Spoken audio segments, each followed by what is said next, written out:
Hello everyone, আসসালামু আলাইকুম। আপনারা সবাই কেমন আছেন? অনেক দিন পর আজ ফিরে এলাম আপনাদের মাঝে। আমি কিন্তু প্রতিদিন আপনাদেরকে অনেক মিস করেছি। তবে আমি খুবই দুঃখিত যে এই কয়েক মাস আমি ভিডিও ছাড়তে পারিনি। কয়েক মাস বলতে পুরো 6টা মাস। কিভাবে যে কেটে গেল এই 6টা মাস বুঝতেই পারিনি।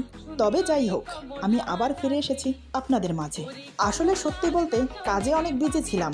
আমি তো আপনাদেরকে আগেই বলেছি আমি জব করি। তবে এবার আগের গল্পের বাকি অংশগুলো শেষ করার সাথে সাথে আরও নতুন নতুন ধামাকাদার গল্প আপনাদের জন্য নিয়ে আসব। আশা করি প্রত্যেকটা গল্প আপনাদের মন ছুঁয়ে যাবে। জানি না কে কতটা আমাকে মিস করেছেন, সেটা কিন্তু কমেন্টে জানিয়ে দেবেন, কারণ আপনাদের কমেন্টগুলো আমাকে উৎসাহ দেয় সামনের দিকে এগোতে, নতুন নতুন প্লট তৈরি করতে। আপনাদের সবাইকে আগামী দিনগুলোর অগ্রিম শুভেচ্ছা রইল। সবাই পাশে থাকবেন, সাপোর্ট করবেন, এটাই আশা করি। সবাই ভালো থাকবেন, সুস্থ থাকবেন। আল্লাহ হাফেজ।